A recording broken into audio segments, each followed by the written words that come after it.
In this section, we're going to take a deep dive into the hormones that get unlocked during a chilly challenge.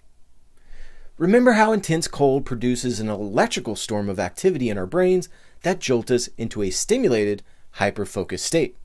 This mild electroshock takes our breath away, causes our hearts to race, and induces a profound urgency to get out of the cold.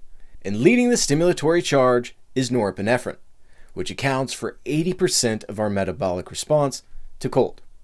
Now, the amount of norepinephrine that gets released is completely dependent on the dose.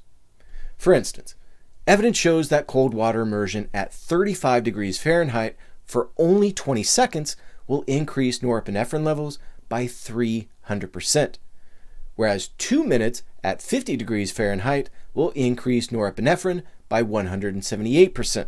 Studies have even shown that we can get a nice bump in norepinephrine just by putting our feet in the cold.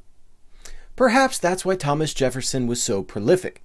He was tapping into his own stash. Anyway, norepinephrine is more than a stimulant.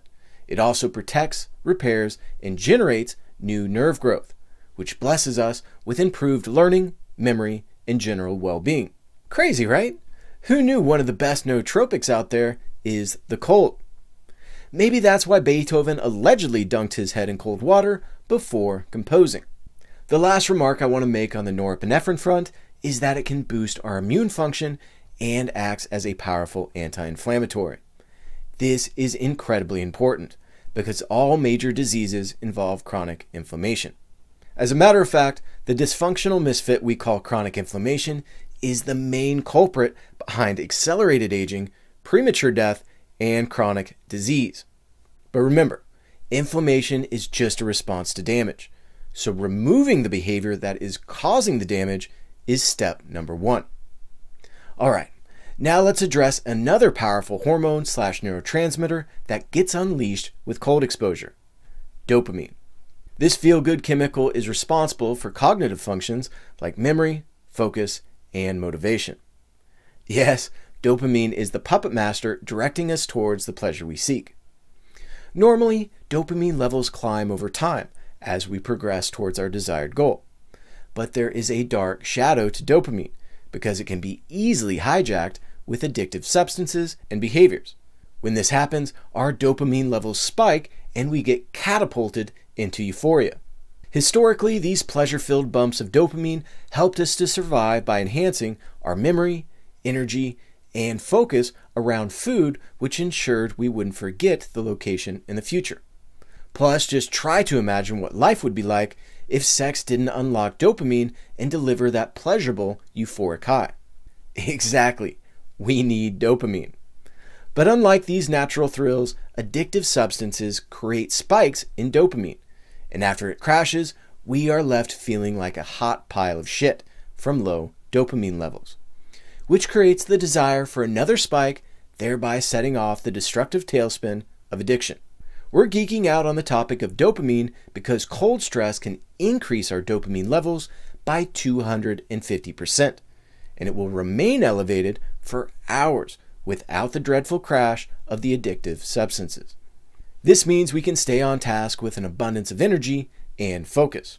Plus, it's even been shown to alleviate depression and anxiety.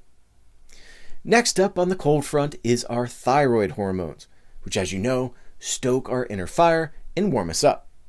Now, we already covered the basics of this hormone, so I don't want to belabor the point. Just know that cold exposure is like going to the gym for our thyroid. Before we wrap up our hormone journey, let's look at one more obscure compound: adiponectin. Adiponectin is produced in our fat cells. It helps break down fat and has anti-clotting and anti-inflammatory properties. Now, if you think this justifies rocking that dad bod, think again, because being overweight or obese inhibits this potent hormone. So why should you care?